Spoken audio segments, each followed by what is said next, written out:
ladies and gentlemen, boys and girls, one and all, to a brand new edition of the Quinn Spinn. I'm your host, the Quinn. At least that's how I'm known here on the program. And we're back here on Spotify, Apple Podcasts, Google Podcasts, YouTube, and more for another rousing and riveting installment of the official podcast of Underground Music Collective. You heard Revel 9's All I've Become at the top of the show. That's been our opening theme song here at the Quinn Spinn since the great year of 2014, and it will be until the very end of days. And we are sponsored in my dreams and one day in real life by Liquid Death. Murder your thirst. We'll have to add the clink in post. Yeah. I don't think it's loud enough for the mics. Yeah. But that tab pop was nice. That tab pop was nice. It was nice. Anyway, you might be wondering who's sitting here with me. This is Izzy Rage, who is, first of all, a tremendous creative mind and an ambitious young man who just released a new single called Wreck. Out everywhere now. Izzy, thanks so much for joining us. Thank you, Gerard.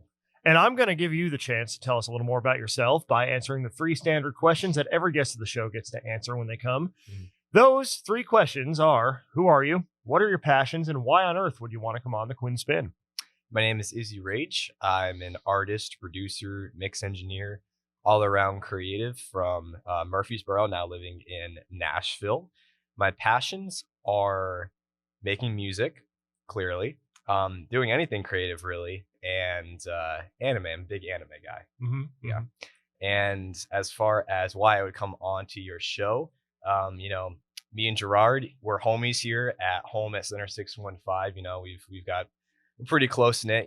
He's told me a lot about UMC, so I'm doing what I can to support, and he's doing what he can to support me. So it's the start of a very, very prosperous friendship we got going on. Absolutely. And thank you for coming on the show, and so excited to support you in everything you're doing and to let the people out there learn a little more about you. And you are part not only of this ecosystem, but your own ecosystem called the Rage Crew. So you've got a whole group of creatives of different disciplines. So tell us a little bit about that crew, the Rage Crew. So Rage Crew originated from many creatives from Middle Tennessee State University, which is where I attended college.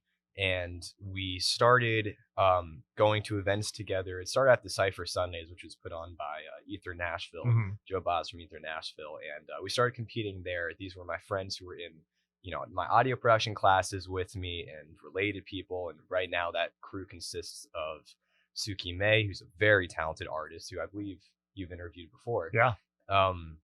XB Skeletor, Fish Stick, Prod U, which are all dope producers, very talented guys. And 187 Blitz kind of does some of our networking, our relationships, our management, and he's been our mentor into this scene, kind of guiding us how to navigate the music industry, because he's been around for a lot longer than we have. And then we've got several graphic artists as well. We have Morgan Heron, who's a published comic illustrator with Cosmic Lion Productions. Great artist, by the way. Very talented, very talented. And DJ Bolden, who's a digital designer who also does some physical art as well, but very talented man there. And then also my best friend, Tyler Dixon. He takes care of some of our multimedia. He's the guy with the camera at all our shows. And he's the one who's, doing street team stuff, posting about our content, and he's a big part of the team as well. So you have pretty much a one-stop shop within Rage Crew, all these different creative disciplines coming into the mix, and I think that's important because you had an event here last week for your single release, and we were talking about this a little bit, how like the more people that you have and the more skills that they have, the more artistic mediums are within the fold, the more you can do and create and collaborate together. And collaboration, of course, being the name of the game here, I think just in the music industry and just the creative space is everything kind of touches everything else. And the more that you have working in sync and the more people you have like-minded moving forward together, the better off you're going to be. Absolutely. I really do feel like Rage Crew is a one-stop shop. And one of our mottos, we have 3 rules of Rage that we follow. Our first motto is prosperity over profit, right? We're in it for the sake of our well-being and our self-fulfillment, and that's going to be our top priority, is achieving that ourselves and then spreading that to others, right? Over anything money-wise. We want to remain independent up until we have, that infrastructure built, and like we are our own organization. Our second rule of Rage is kill them with kindness, right? A lot of people use negativity to get to the top, to get attention, but that's not what we do. We're going to make our way to the top through positivity, through friendship. We treat all of our audience members, all of our followers, all our supporters with kindness and respect, as if we're the host of a party. And our third rule of Rage is we eat together now and forever, right? We are at this table. We are winning together. We are losing together. We are all equals. No matter where one of us ends up, we will still remain at that table together. And that's a huge part of our culture. When we go out to eat, wait for everyone to get their food. We eat together now and forever. And that's going to remain the culture, even when we're at 5-star hotels touring the world. We wait for everyone. We eat together. But yeah, we are really in it so that when one of us has success, it rubs off on all of us. So a great example of that was when Rage Crew had our debut release party, which you attended last weekend. And Morgan Heron, who you mentioned, right? He was painting a mural of myself and Suki May during our release party. And so we had some artists come in and be like, yo, this guy's really talented, right? And so they're asking him about album work. And same thing with Suki May. She's a very talented recording artist, but she also has an art degree. She attended MTSU for 5 years, got her art degree. And so same thing with her, is many people are reaching out for album art, things like that. Like, we're taking creatives and giving them a space in the network that they need, right? We're giving them the work that they need, the connections that they need. Whether you're a recording artist or you're a graphic artist, there will be something for you by just being tapped in with the Rage Crew. And that's really the goal, because I saw so much talent in these kids, but they were stuck in Murfreesboro, in College Town, right? Meanwhile, I'm out in Nashville, and I'm like, okay, I gotta, lift some weight for the team, give them opportunity, start bridging that gap.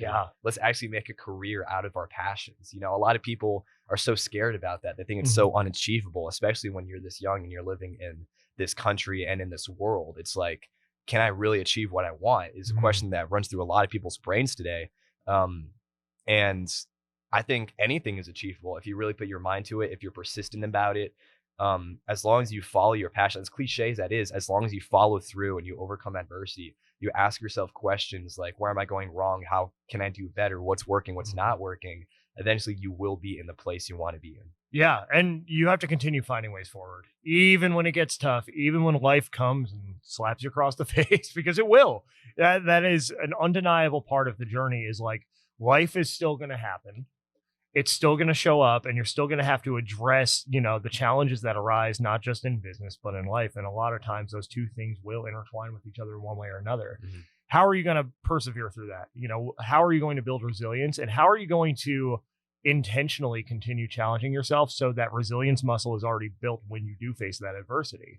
We all face it. And in this industry, with how gatekept certain segments of the industry are and continue to be, it's important for us to build that resilience, that self-reliance, that reliance on our networks, because that's where it's going to come from. The independent artist is independent insofar as, they haven't maybe been signed, they haven't, broken through that gate, but they're still part of a community, and they're still part of a community of creatives and collaborators. And the mindset of that collective has to be solution focused, has to be focused on moving forward, finding ways to help each other, finding ways to grow that create win-wins for everybody who's a part of that, right?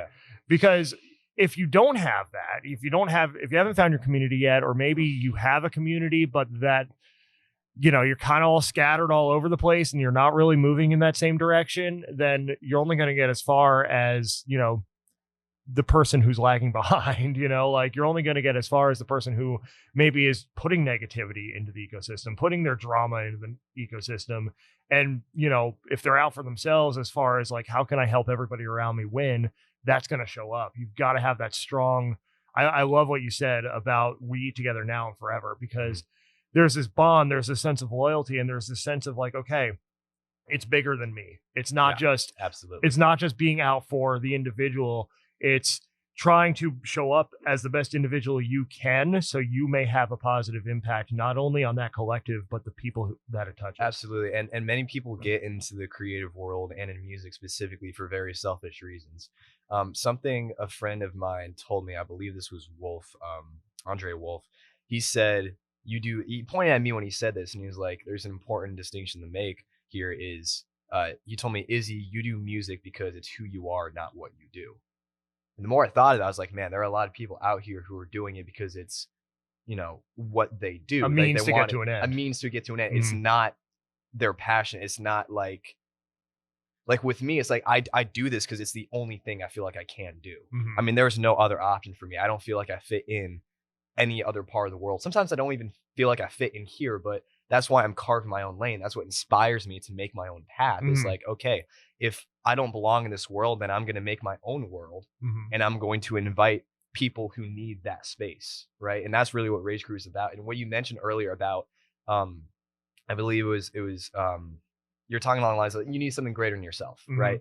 And that's really what all the rules of Rage reflect, is the fact that like we're doing this not for profit. We're not doing it to feel better about ourselves over anyone else. We're not doing it so we can blow up and look down upon everyone else. It's like, no, we're doing this so like we can lift each other up. And that starts with the Rage Crew, but it goes so far beyond that. That's going to translate into our live performances, into our music, into our social media posts. Like, we want to spread a message of positivity, and we're going to reach the audience that we need to reach through our art.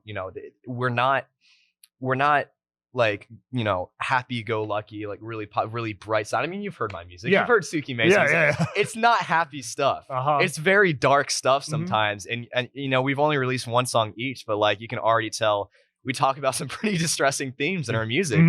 And that's because we want to reach an audience that hasn't been reached. Like, what would be the point of trying to spread positivity to people who already got it figured out? Right. They don't really have anything else that we can contribute, but like to the people who are broken, to the people who need a path to follow, to the people that need to hear that message, that's who we're trying to reach. And so they're going to connect with that through the violence, through the aggression, through the heaviness of our lyrics and our music. And then all of a sudden they're going to hear us say these things about like, what, this is who you could be. You could be the bad guy. You could be the guy struggling, but this is us on stage. This is what we want to be. We want to be an outlet. We want to be an outlet for that stuff, an outlet for aggression, an outlet for darkness. We want to translate that stuff. Right. The whole universe is about translation of energy, and we have the responsibility and the choice to translate that energy in the best way possible. I love what you said about, if you don't fit into this world, creating your own world, because I feel like there are a lot of kids, high school or younger, who feel like they don't necessarily fit within that, basic societal mold, right? There's people your age who feel that way. Hi. I'm the 37-year-old dude with a podcast and, no children, no significant other. This is it. This is what I do every day. Yeah. Like, there are people who just need to, like, I think no matter what age you are, right? Like, to your point, like, you need that reassurance that like, there's more than one way to do things, like as somebody who spent the majority of his 20s essentially trying to check somebody else's boxes, like, okay, well, I need to get the job so I can get engaged and get married and buy the house and have the kids, which I mean, to be fair, minus the day job, because I have the best day job in the world. I want all of those things, but I don't want them the way that I was setting up to get them. And I want them, coming from a place of fulfillment rather than trying to check someone else's checklist off. Like I got to age 30 and I was like essentially starting over. I was like, who am I? What do I do? I had just gotten out of a 7-year relationship. And it's like, is it okay for me to just go and pursue this? Well, we're going to find out. Always is. And that's the thing, is like, we're taught in this society that it's not so much like, oh, you better play it safe. I still have people telling me that. I'm going to be 37 as of recording next Sunday. And I still have people telling me like, oh, well, maybe you should just get a regular job. No, this is like, music is what you do. This is what I do. I would rather be struggling to do what I love than comfort with what I don't love. Right. Yeah. The UMC, the Quinn Spinn, is who I am. Like, music is who you are. You know what I mean? And a lot of people, feel like it's not okay to lean into who they are because of the judgment of somebody else, because of the expectations of society, somebody else. And so I love what you're doing, and you're coming at it from a place where like those younger than you can certainly learn from it, but also those older than you who are approaching midlife, whose hair's turning gray slowly but surely, like, okay, like, yeah, there's something about that spirit that like, somebody like me almost 20 years older than you can tap into. Yeah. You know? Yeah. It's very much, an all ages thing. It just so happens that we're all a bunch of young people. Mm-hmm. But I feel like, a message can be reached by any audience and translated in so many ways. And I feel like, honestly, there's a lot of, middle-aged people, older people who need that youthful, rebellious back in their life, because the world they live in now is not the world they lived in 10, 20, 30 years ago, when they thought this was what they wanted to do. They find out now that the 9-to-5 job that they were promised would get them, a 2-3 bedroom house, a couple cars and a garage, and security, and 401k and social security and all that stuff is gone, and all of a sudden they're having to work a second job because the market doesn't exist anymore. And so, like, where do those people belong now? Well, that world that they thought they could live in for the rest of their lives is no longer there. So they have to build their own again. And many people get lost on that. Many people snap because they don't ever consider an alternative, because they've been breeded to accept this pattern. They grew up learning, like, oh, I need to do things this way. And so it's not necessarily that they never had the potential to break out of that. It's just that at this point they're too comfortable with that, and they'll never go back to being uncomfortable. I had a conversation with Suki May, and she was telling me that how, like, a lot of people think, and she worked in the courthouse, so she works with people who've, like, had that one career job for their entire lives, right? Never switched out of it. And she says a lot of people, they think, like, oh, I'm going to work this job, I'm going to retire, and when I retire, I'm going to go out and see the world with all the money I've saved. Well, guess what? Those people have been doing the same routine for 30 years. Do you think they're going to all of a sudden change their routine now that they got all this money and they're old? And it's like, no, they're not. They're going to wake up in the morning, have coffee, watch TV, and go to bed. Not everyone, but that's the majority of the cases. Right.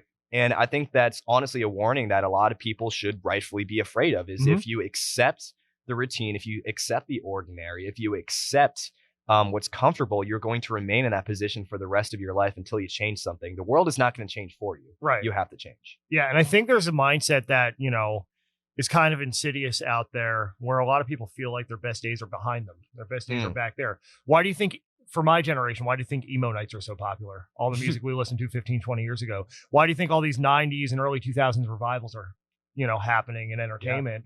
Because people are trying to find whatever return to innocence they can, return to youth that they can. And those are the less volatile ways to do it. Never mind getting into vices, like addictions and all that stuff. But, like, people are trying to hang on to whatever they can that made them feel alive, because a lot of people are not feeling alive. And look, if you like your 9-to-5 and you're genuinely satisfied with your life, awesome. I don't know many of you who are, though. We're not, and I'm absolutely not trashing those people. Like, if that works for you, that works for you. Who I'm speaking to are people who that does not work for, and they're lying to themselves about it. Which, honestly, I can tell you, like, is most of, the people of my generation, who are in those 9-to-5s, like, oh, it's not perfect, it's not what I want to do, but it's a job, it pays my bills. Great. It's taking care of your needs, but having been in that world before, I can tell you that, like, the money and the financial end of things is only one part of the entire picture. Like, when I moved here, I was doing technical writing for a health insurance company for 2 years. It paid well. I was miserable. I hated it. I wanted to do this. And, like, the more I went splitting my time between this that I wanted to do and that, and, like, seeing just, like, that environment and how no one else wanted to be there, like, the more it just ate at me until I finally decided to take that leap. But that leap is terrifying. And a lot of people will shy away from it, because of the risk involved. And of course there's risk involved, but what's on the other side of that risk is the life you want. And you're going to have not to romanticize it, because it's not easy. And I think the further you get into life, the more responsibilities you have, the more you have to account for in that sense. But would you rather be a fulfilled version of yourself who's living the life you want on the other side of that? Or would you rather just live the same day for the rest of your life that you're not really satisfied with, but it's okay enough? Yeah. And I would say never be satisfied. Be selfish. You can have it all. We're taught that we can't. We're taught that we have to make compromises, that if you're going to be this, you have to be X, Y, and Z. If you want to do this career, you have to do X, Y, and Z. If you want to fulfill this hobby, you have to do X, Y, and Z. When I had the opportunity, honestly, to go out to college, which at first I didn't want to do because I was afraid of getting a degree and then feeling satisfied with, like, a job I got from that degree. So I kind of changed my mindset. When I went to MTC, I was like, I'm getting training. I'm not doing it for the paper. Honestly, you know, I know this would make my parents upset. They really want to see me graduate, and I plan to. But if something dramatic happened 2 days before I graduated and I failed my classes and I didn't graduate, I probably won't go back to. There would be no reason for me to. Right. You know, I don't care about the certification as much as I do the skills that I've learned. And that's what I'm really out in the world to put out, you know. And I think a lot of people view being an artist as, you know, it obviously is a very risky thing, but it's risky for those who don't follow through with it. For the ones who are really dedicated, for the ones who really want to achieve what they want to achieve, those people are going to seek out the methods. They're going to seek out the pathways. It's really just a matter of navigating the world that you're in and deciding to, you know, open up your eyes. Are you going to navigate it like this and be like, oh, I hope I find a resource. I hope I find a connection. I hope I find a network. I hope I find someone who will help me do everything. Or are you going to do the hard part, face what you fear, take your hands off your eyes and be like, okay, this is what I have to freaking do. Moving with intention. Moving with intention. Exactly. But yeah, I'm glad we kind of like preface this interview talking about this, because this is like one of the big themes of my music is finding self-acceptance. All this comes down to is self-acceptance. Like, do you accept who you are, and are you willing to be unapologetically you? Like, I'm here wearing a freaking Band-Aid on my nose and these angel wings, which you haven't even gotten to about.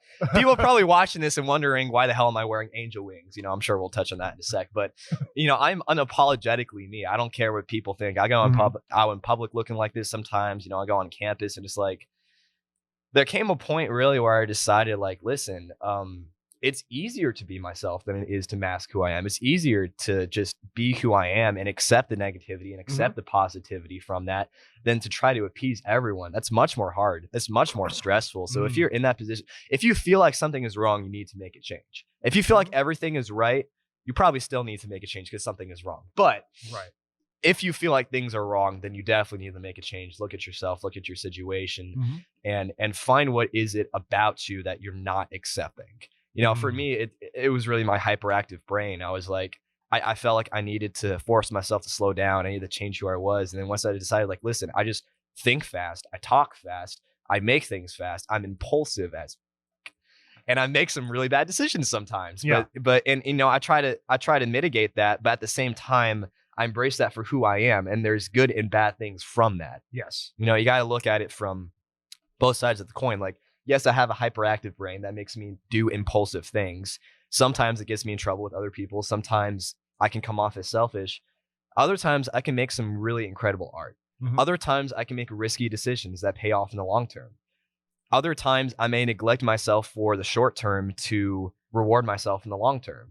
It's things like that that your worst fault could end up being your biggest superpower. Yeah, absolutely. And I think you touched so much on self-acceptance there. I think part of that self-acceptance is accepting your obsession with your passions, because you have to be obsessed with it. You do. To take things to the level that you want to take things to, assuming you want to take things to the highest level, you have to be obsessed. You have to show up every day, no matter the weather, no matter the score, most of the time, no matter how you're feeling, no matter what else is going on around you, what distractions, who's trying to pull you into what. And you have to be obsessed and intentional with going for it and unashamed of who you are. Just completely transparent about who you are. And I mean, something that I've struggled with, you know, until very recently is like that full acceptance, that full transparency as far as like, okay, this is who I am. This is what I believe. Because there is that fear, you know, there is that blowback that comes sometimes from people around us who maybe they're uncomfortable with that. Maybe they haven't faced that within themselves. Maybe they haven't found their thing that they're obsessed with and they're living with a little bit of envy that you have. But there's no need to make yourself small for those types of people with those fixed mindsets, number one. And number two, by making yourself small, more importantly, you're limiting your own potential. You're limiting what you have the ability to build. By making yourself small, by playing to those expectations and not just leaning into that obsession. Absolutely. Something that I've noticed is it's not always about, am I doing the right thing? It's, am I showing the right people Mm-hmm. what I'm doing? Yes. You know, for the longest time, I thought I was making mediocre beats. I was making mediocre music. No one seemed to really appreciate my art. When I tell them about the whole idea I'd have around Izzy Rage, I thought it was crazy. Like, but you know, it really came down to like, am I showing my work to other creatives? Am I showing it to people who care about art? Whose opinion should I trust? You know, if you're an artist, do you trust the random neighbor who doesn't know a thing about it and is just a consumer? Or do you trust the person who makes the art? Do you trust the people who are high up there? Are you showing those people your artwork, and what kind of responses are you getting from that? And this translates, you know, more than just art. You know, this is really a universal conversation. I can just speak on it from the artist's perspective, but whatever you do, whatever your passion is, think about who you're showing it to, whose opinions you should trust. Is this person's opinion valid? Is that person's opinion valid? Is my own perspective on it valid? Because really, Izzy Rage wouldn't exist without the support of my friends who really overcame my own self-doubt and my own self-image. And people tell you to, you know, not to care about what others think, but sometimes it is important to care what others think, especially if it's something positive, you know? Right. Like, I started to, more recently, I'm like, I didn't really have such a high self-esteem of myself until I started to think, like, who am I to someone else? Who am I to my best friend? He probably looks up to me as, like, you know, a bigger brother, like he'd call me a guardian angel sometimes, like this guy who gives him guidance. I never thought of myself that way. Or I think as like someone like Suki May, who's just getting into music, like, you know, I think there are, you know, so many better producers out there, but she was never in a studio before she met me. And when we made her first song, Selena File, it was like all of her dreams came true listening to herself in this amazing track. And so, like, I'm the first person to realize that for her. And I'm like, you know, maybe I am an important people in others' lives, like the rest of Rage Crew, even kind of being a leader. It's like, I do that naturally, but to everyone else, they needed a leader to step up and tell them, like, hey, you can accomplish your dreams. You can do what you want to do. And they look up to me that way. And that's a very big responsibility. I'm very humbled by that. But I'm also very empowered by that at the same time. I think we're always the last to see it within ourselves too, because of the stories and the conditioning that we've received, maybe growing up. You know, like I've realized recently, I am terrible at taking compliments. I am Jay Pearson, who's also been on the show before, who you know and I know. He walked by a couple weeks ago, and I'm just sitting there plugging away. I think it's a Saturday morning, and he just goes, "I'm proud of you, man." I'm like, "Why? What'd I do?" It's like, "No, you're here. You're here every day." I'm like, "Oh, yeah." Like, it just went over my head. It's normal, right? It's like what you're doing is nothing special. It's just what you do. But to other people, it's like, whoa, this is what this guy does. Yeah. But you do start to look around, and I know I start to look around. I'm like, okay, who's here consistently every day?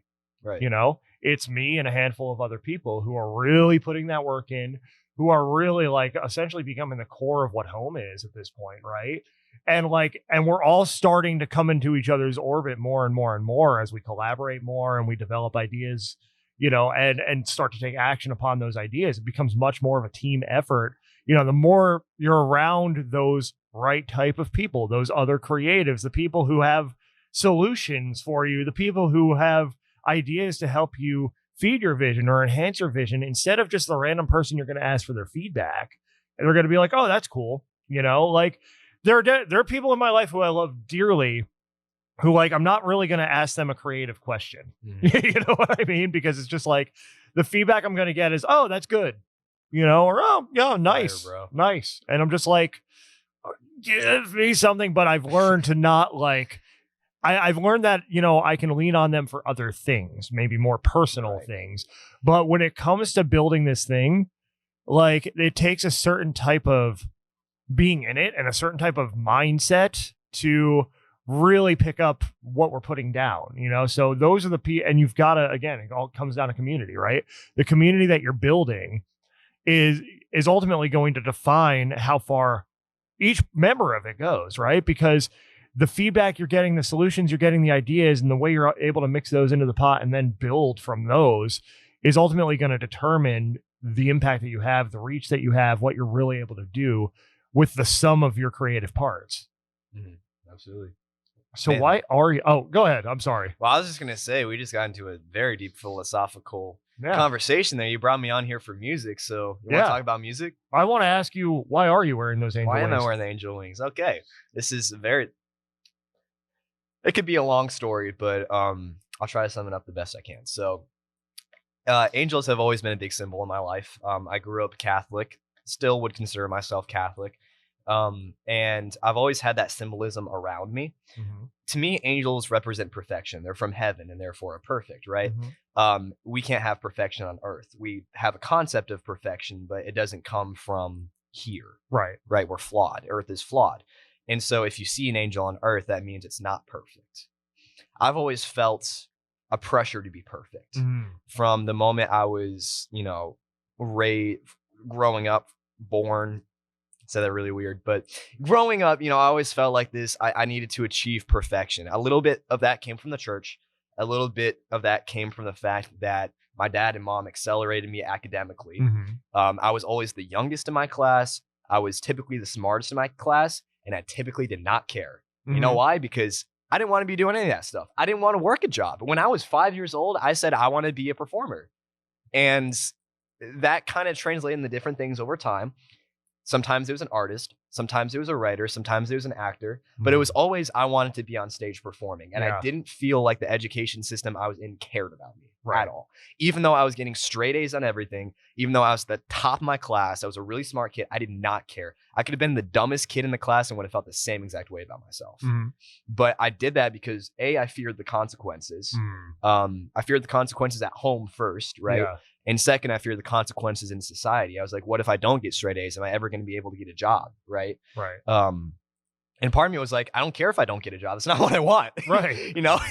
I felt that way since I was so young. A lot of people don't realize that until like they're much older in life and they've already committed to all these things. But like, I knew that I didn't want to work for anyone else besides myself. I wanted to be my own boss. But I had a lot of that pressure placed on me that I needed to be this certain way. I needed to go to church. I needed to never make mistakes. I feared God more than loved God, unfortunately, which kind of gave us a rocky relationship, which since I've embraced my artistry, since I've embraced myself, I feel like I've closed that, I've closed that gap a little bit and we're a little closer. We're a lot more on speaking terms now. It's like, okay, I feel like I'm meant to be doing this now. I didn't always feel that way, and I didn't feel that way really until just like late last year, to be honest. I'm really fresh when it comes to self-acceptance, but I've talked about it in my music for so long because it's always been something I wanted to achieve. Yeah. So the angel wings are kind of symbolize that perfection. And I always saw myself as like this fallen angel. So now we get into the story, and it's not just that, that was the personal interpretation. My art has two interpretations, right? It has kind of like the personal interpretation and then what's actually going on in the story. So Izzy Rage is a character and he's in a universe, right? And Izzy Rage is a fallen angel and he's called a hyperpunk warrior. So the hyperpunk warrior are created by this organization called Alpha, and they're burdened with the task to destroy interdimensional demons known as the Void, who cross the interdimensional planes and corrupt people's souls, right? And they take many different forms: vanity, insanity, things like that, right? They corrupt you. And so it's the hyperpunk warrior's duty to go and slay these monsters. The thing with Izzy is he was genetically mutated to have the power of free will. And because of that, he doesn't have the same powers as the other hyperpunk warrior because he is susceptible to the Void's corruption. A hyperpunk warrior's angel powers, which gives them defense against the Void, are based upon their obedience to Alpha. But since he doesn't pledge obedience to Alpha, he can be corrupted, right? That gives him offensive powers, but they're very chaotic. They're very dangerous, right? He's a bit of a loose cannon. He's a bit of a rebel, an anti-hero. Yeah. I am always the bad guy in my music. Izzy Rage is the bad guy. He's an example of what not to be, because it's just as important to show what not to be as it is to show what to be. And recognize that we have that within ourselves. Exactly. Absolutely. And, Izzy Rage is very chaotic because I am very chaotic. I'm not going to lie. Like, a lot of this is putting a spotlight on kind of the worst aspects of myself and showing it's a parody of myself. Izzy Rage is the parody of Izzy the person. So everything about me is super hyper accentuated to a ridiculous degree. When I'm on stage performing, I am thrashing around because I I'm chaotic, I'm full of rage, and I just want to get all that out. My music, screaming, distortion. My professors at MTSU would say there's way too much distortion. I would say, I don't care. I do things differently. I do things with 110% energy because that's who Izzy Rage is. He's a loose cannon. He's impulsive. He is destructive. And he's out for himself. And that's who he is. That explains the fallen angel. There's a lot of biblical metaphors in there, but it's also a story that I hope can be universal, that I hope everyone can relate to in some way, whether or not you're religious. Just relating to the idea of perfection and trying to achieve that and being okay with not being that, being okay with not being perfect, embracing your faults, embracing your flaws, and getting through it anyways. So how has that spotlight that you've put on your flaws, that you've put on these, what you call the worst aspects of yourself, how has that helped you find a greater sense of self-acceptance? Yin and yang is what I'll say, my friend. For every dark thing, there is a positive thing. And I think for positive input, you get positive output. With negative input, you get negative output. But at the same time, sometimes it's never that simple. It's a blend of that. You take that negative energy and you can turn that into something positive. Yeah. Sometimes you take positive energy, maybe naive blissfulness, maybe naive optimism, and that can turn into something negative, right? Right. So that's why I kind of embrace all aspects about myself. And I realize that if I'm only obsessed with the positive aspects, I'm never going to truly find myself. I'm always going to be putting a mask on. I'm always going to be putting on a face that I'm not. And there are so many fake people out there. There are so many fake people who think that they can only show the positive sides of themselves. And you know what what ends up happening? They suppress those negative parts about themselves. They suppress the parts about themselves that they cannot accept or other people cannot accept, and they snap. They snap and their life is ruined. Yep. So for me, I need this outlet because that's the only way to make sure that I don't snap. Because I don't want to be a danger to myself. I don't want to be a danger to other people. And I hope that other people recognize that, hey, you need to embrace all parts of yourself or else you're going to be a danger in this world. Yeah. Whether that's to yourself, whether that's to other people, however that manifests, it can manifest in vices, it can manifest in acts toward others, but it always comes from something that's held inside, or a trauma or something that's unresolved. Right. And so the best thing you can do is lay it out there and do your best to work through it and resolve it in real time. And I think over the past 5-6 years in particular, we've gotten a lot better at that as a society where there's a lot more transparency. I think COVID helped with that, where people have felt comfortable in expressing, what they're feeling and expressing what they are challenged with right now. But it hasn't always been that way. And I think in particular for men, it's been very difficult for us to feel like the world is a safe place to open up. Are people going to think less of us? Are we going to be less of a man, in society's eyes by sharing a vulnerability, sharing a struggle, sharing something that, maybe isn't our best moment or our best trait, but here it is out in the open and here's how we're addressing it. How's your experience been with that aspect of things? Here's what I'll say. The world would rather have men be vulnerable and weak than strengthen themselves. It's okay to be vulnerable at times. It's okay to be vulnerable to the people close to you, the people who you can trust, who can help. It's not okay to be vulnerable for the only sake of burdening someone else and burdening yourself. Because being vulnerable is a means to an end. It's a step you need to take in the process to eventually strengthen yourself. It's okay to be weak. It's not okay to stay weak. You have a responsibility to strengthen yourself as a man, as any person, really. But specifically, we're talking about men because I agree with what you said is a lot of men fear about opening up and being vulnerable. And there's a legitimate fear behind that. And a lot of people fall victim to thinking, oh, if I'm just open about my emotions, that'll solve everything. That won't solve everything because what you need to solve is your own emotions. Right. What you need to solve is your own coming to terms with yourself. So I think the way we view in society is a little backwards where we think, oh, simply by, I think we're taking the right steps as far as, okay, at least we're having a conversation now. But people need to realize that's the start. Yes, it's the first step. Action then needs to follow. Absolutely. If you just put it out there, but then don't do anything to change your fortunes, change the situation yourself, then what is that doing? You're just going in this circle. Yeah. Here's what I'll say. Because I think it's important to distinguish what I mean when I say about embracing the worst parts of yourself. You know, I would say embrace what strengthens you. Do not embrace what weakens you. Okay. So for me, you know, my chaotic energy, my impulsive behavior, sometimes it can get me in trouble, but at the end of the day, that strengthens me. That's what motivates me, is that just sudden energy, right? And that's going to have consequences, but it's going to have more positive outcomes for me in what I want to accomplish. Right. If there's a trait about myself that I felt was holding me back, right? Let's say, you know, I have an addiction, or let's say I have a behavior that keeps me from being productive. That is not something that strengthens me. That is something that weakens me. And I think what the mainstream media, what society tells us, or pop culture tells us in general, is to make excuses. Just accept that I'm this way and never work on improving myself. I'm perfect the way I am. I'm perfect the way I am, right? Very self-centered, very narcissistic. I'm not encouraging anyone to be narcissistic when I say to embrace the worst parts about yourself.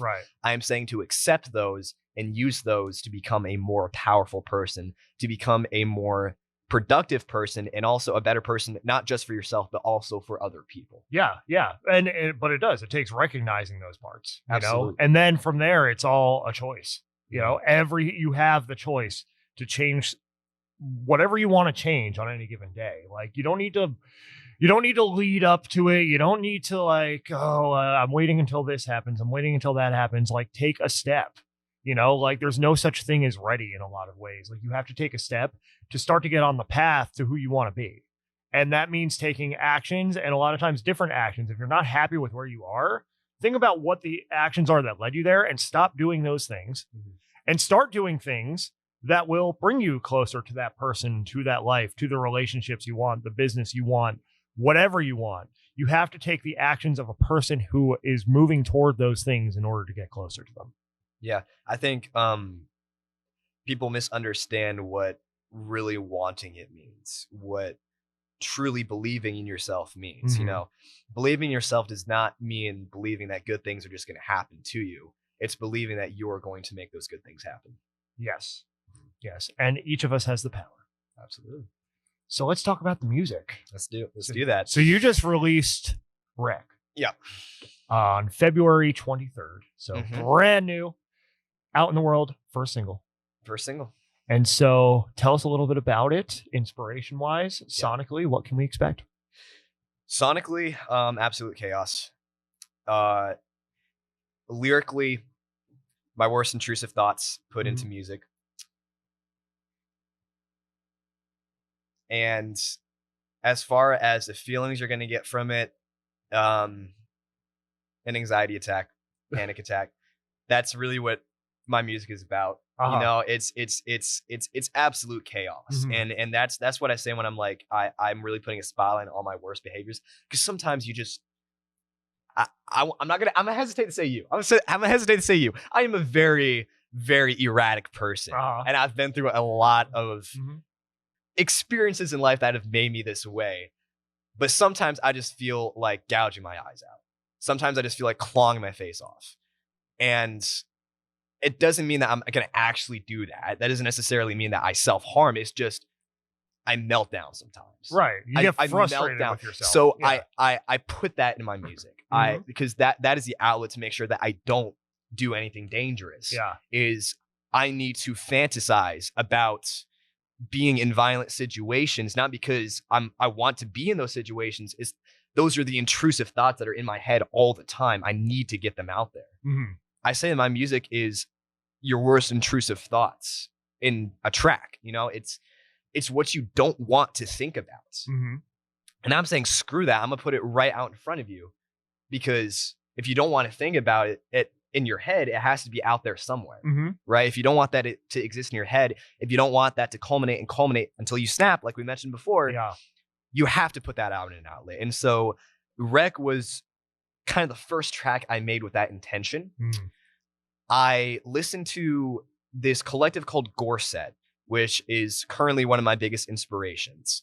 And they make music that is very loud, very insane. It's hip hop mixed with punk, and that's where I get the idea of hyperpunk from. Mm-hmm. Not just the music aesthetic, but also the looks and the attitude and stuff like that. Yeah. It's futuristic punk, right? You know, I think a lot of people fear a dystopian universe without understanding that we live in that universe right now. Mm-hmm. Like, we live in a dystopia if you start looking around the world and see what's happening. So Yeah. there's a lot of rage about that. There's a lot of frustration about that. There's a lot of fear about that. And I want to put a highlight on that because I don't think anyone else really is. I feel like a lot of art is there for the escapism aspect. And my music, in a way, it's harsh reality mixed with a little bit of that escapism, to know that, hey, at least there is someone out there who's also going through this, who feels this way, who feels like they are ready to snap at any moment, who feels like they're driving down the road lucky just to be alive, as the chorus talks about. And so Wreck is a song about meeting similar people like that, which is not always a good thing. I honestly would hate to be around a million versions of myself. And that's why I say Izzy Rage is an example of what not to be, you know, because with as much as I do love myself and what I do and who I am, there are a lot of parts about myself that I know are hard to deal with from another person's perspective. And I personally would not want to deal with if I had to deal that with someone else. I can handle that myself. I couldn't necessarily handle that with someone else if I didn't know them. Yeah. Right. Yeah. And so Wreck is a song that I wrote about letting destructive people in your life take control. So I wrote that kind of inspired by some previous experiences I've had with people. And it's also a song about myself, you know, in a way. Yeah. In a way. It's like, what would happen if I met myself? And my favorite line from that song is in the verse, and it starts with, sometimes I just end up confused when I'm winding down the clock, not a minute to lose. I would sacrifice anything, something. The line I'm trying to get to is need to ruin my life so I have a song to write. That is the line that I really connect with, because it's like I'm purposely making my life harder sometimes. I'm purposely going through all this struggle, all this pressure, because that's what inspires me. That's what inspires me creatively. And I'm like, I need something in my life. Sometimes people embrace struggle. Sometimes people embrace hardships and negativity and hatred because they need something. And they just don't believe that there's positivity out there for them. But everyone needs something. Yeah. And, you know, another line I have from a song that I've written that I haven't released yet is something along the lines of, I seek out people who do things worse than me so I can make excuses about my own behavior. Right? It makes things easier for me to seek out those people and be like, well, at least I'm better than them. Yeah. And that's unfortunately a trap that I see a lot of people fall into. Yeah. Because well, at least I'm not that. Yeah, at least I'm not that. At least I'm not that. At least I'm the best person in the room. The worst person in the room to be is the best person in the room. I'll say that much. Surround yourself with positive people. Wreck is an example of what not to do. Surrounding yourself with destructive people. Surrounding yourself with people just to make yourself feel better. And the tagline of the song, "Oh my God, tell me who you think you are," is all about that. It's like, I've given you so much power, but who are you? You're not anyone of significance. You're not important to me. You don't mean anything to me. But I've given you all this power. Why? Probably because I just want to feel better about myself. So it's a song that you can get down to. It's a song that you can dance to. It's a song that you can get your anger out to. It's a song that maybe will make people feel better.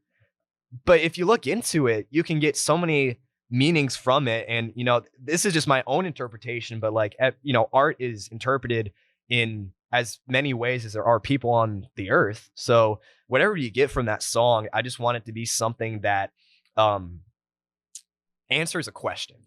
Answers a question. Like, makes you ask, okay, what is going wrong with my life? What is making me feel this way? And what am I going to do about it? Am I going to be like Izzy Rage, or am I going to be stronger than that? There's something to be said for that chaotic energy that we put out too into the world, and the chaotic energy that it attracts back. And I think we've all experienced that at one point or another, you know? I love it, man. I'm an adrenaline junkie. Yeah. I fucking love it. I love putting all my energy into stuff, whether that's positive or negative. I view myself as, you know, a warrior in a way. That's why I adopt hyperpunk warrior, is because like hyperpunk warrior, I'm not a warrior with honor. I'm a punk warrior. I have no honor, but I'll fight. I'll fight till I die. You know, I'll fight till I die for what I want to do in this earth and what I want to do in the universe that I'm building. You know, Izzy Rage is going to fight till his last breath, even if that's for himself. You know. Absolutely. So Rec out now on all of your streaming platforms, and the first of many things to come in 2024 and beyond for Izzy Rage and Rage Crew. What else is on the horizon? I am working on an album.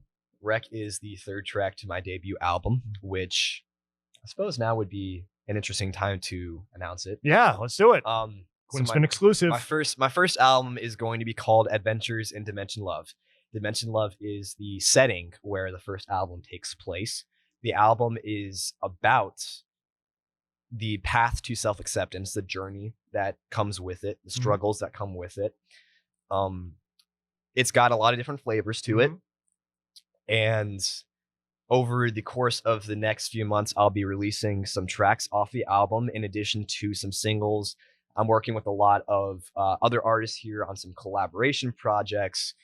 And all I can say is there's going to be a lot of different versions of Izzy Rage. You know, there's going to be a hip hop side. There's going to be a pop side. There's going to be a punk side. There's going to be, you know, a dubstep side to it even. Like, I blend many different genres. You know, I'm not exclusive to one.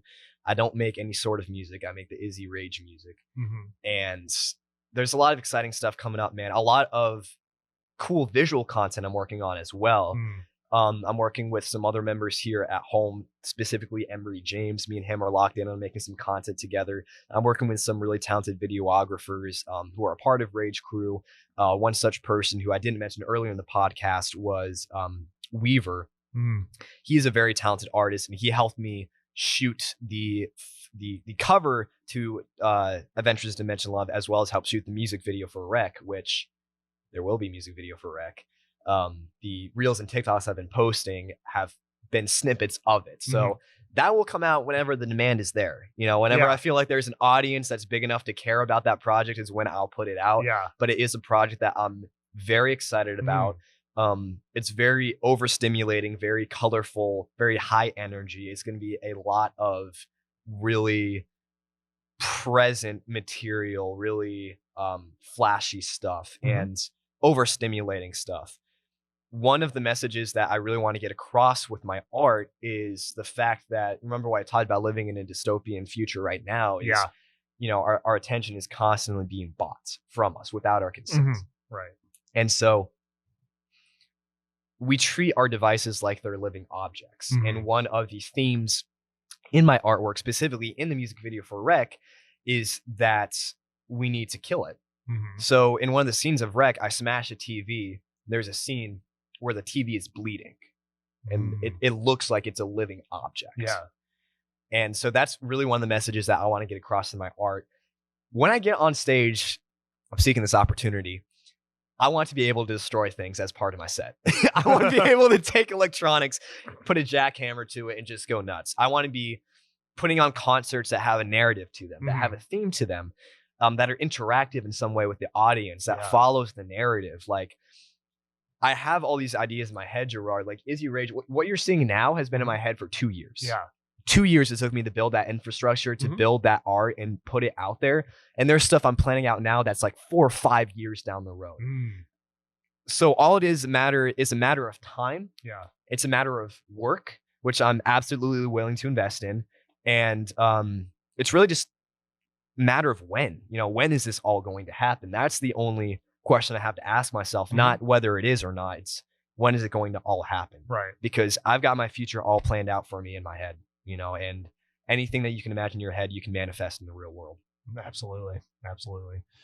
Izzy Rage joining us here today on the Quinn Spinn, and we're going to bring it full circle now. And I'm going to ask you another one of those existential questions. Okay. If there's one lesson that you've learned on your creative journey to this point that you could go back and impart upon your younger self, or maybe somebody who's just trying to figure out theirs, start on their creative journey, what would that lesson be? That's a very good question.